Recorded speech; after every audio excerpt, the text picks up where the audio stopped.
Hi hello അസ്സാം വലൈക്കും. ഇന്നൊരു ഐസ്ക്രീമിൻ്റെ റെസിപ്പി ആയിട്ടാണ് ഞാൻ വന്നിട്ടുള്ളത്. ഈ ഐസ്ക്രീം വീട്ടിലെല്ലാവരും ട്രൈ ചെയ്ത് നോക്കി, മക്കൾക്കൊക്കെ നല്ലോണം ഇഷ്ടമാകും. അതിന് വേണ്ടിയിട്ട് നമുക്ക് ആവശ്യമായിട്ടുള്ളത് പാലാണ്. പാൽ നമ്മൾ എത്ര ക്വാണ്ടിറ്റിക്കാണ് ഐസ്ക്രീം എടുക്കണം അതിന് വേണ്ടിയിട്ടുള്ള പാൽ നമുക്ക് എടുക്കാം.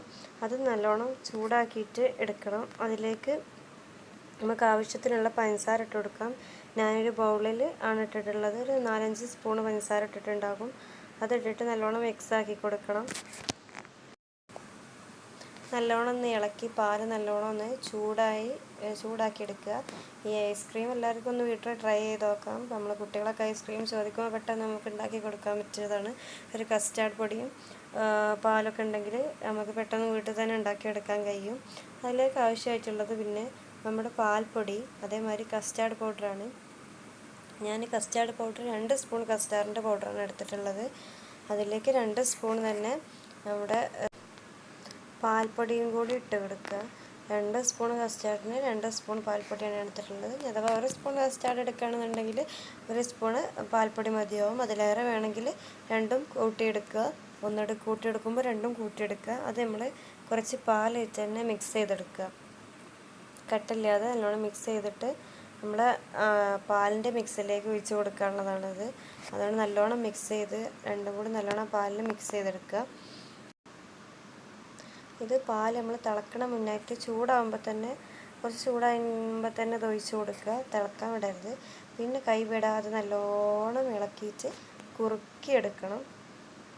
നമ്മുടെ നല്ല കട്ടിയല്ല, എന്നാൽ ചെറിയ കട്ടിയുള്ള രീതിയിൽ ഇതേപോലെ മിക്സ് ചെയ്തെടുക്കുക. അങ്ങനെ തള മേലെ വന്ന് വരുമ്പോൾ തീ ഓഫാക്കിയിട്ട് നമുക്കൊരു ചൂടാറിയിട്ട് നല്ലൊരു ബൗളിലേക്ക് മാറ്റി വെക്കുക. ആ ബൗളിലേക്ക് മാറ്റിയതിന് ശേഷം നമ്മളൊരു 30 മിനിറ്റ് ഫ്രീസ് ചെയ്യാൻ വേണ്ടി വെക്കണം. ഫ്രീസ് ചെയ്തതിന് ശേഷം നമ്മളത് ഒരു മിക്സിൻ്റെ ജാറിലിട്ടിട്ട് ഒന്ന് ചെറുങ്ങനെ കറക്കിയെടുക്കാനുള്ളതാണ്. ഒരു 30 മിനിറ്റ് ഫ്രീസ് ചെയ്തിട്ട് എടുക്കുക. അത് നമ്മൾ മിക്സിൻ്റെ ജാറിലേക്ക് ഒഴിച്ച് കൊടുക്കുക. ആ ഫ്രീസ് ചെയ്ത ആ മിക്സ് അതിലേക്ക് നമ്മൾ ആഡ് ചെയ്യണത് ഫ്രഷ് ക്രീമാണ്. വിപ്പിംഗ് ക്രീം ആഡ് ചെയ്ത് കൊടുക്കാം. ഞാൻ ഫ്രഷ് ക്രീമാണ് ആഡ് ചെയ്ത് കൊടുക്കുന്നത്. അതിലേക്ക് കുറച്ചധികം ഫ്രഷ് ക്രീമും കൂടി ആഡ് ചെയ്യുക. ആഡ് ചെയ്തിട്ട് നല്ലോണം ഒന്ന് മിക്സിയിലൊന്ന് അടിച്ചെടുക്കുക.